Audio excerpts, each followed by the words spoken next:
Recently it was announced that the Pennsylvania Turnpike had put it up for sale. It was going to sell to the highest bidder. So the private equity guys started coming out, and ultimately the sale is being executed and it's being sold, it looks like, to a consortium of investors coming out of Spain and Citigroup in combination.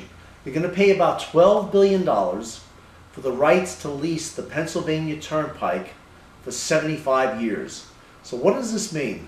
This means that the Turnpike, instead of being under a public agency which is responsible to the state of Pennsylvania, it will now be controlled by a private group, non-US based, which means they're going to have the right to increase their revenues, right? They can increase their tolls.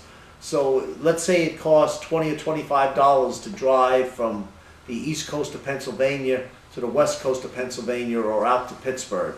They could increase that over a period of time to $35, $40, $50, $60, in a sense, to whatever the traffic will bear. So what they will attempt to do is increase it to such a level as to maximize their revenue stream.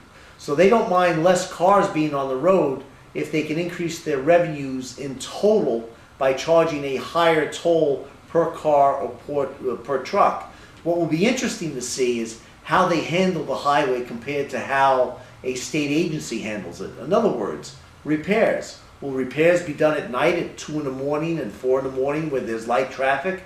Or will they continue to do them at 8, 9, 10, 11 o'clock in the morning and back up the road for miles to come? Will they put in certain different speed limits, as an example? There's going to be a private road now.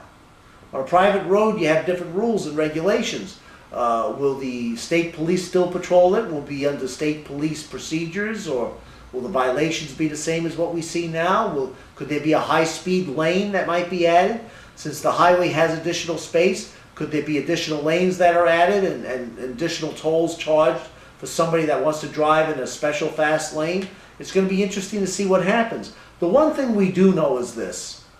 Whenever the state receives a windfall payment like this, in this case $12 billion, they're going to blow it. It's like taking the money and flushing it down the toilet, because that's how government operates. Governments want to spend money. Don't ever kid yourself. Whether it's conservatives in power or liberals in power, Democrats or Republicans, whoever is in power wants to spend money.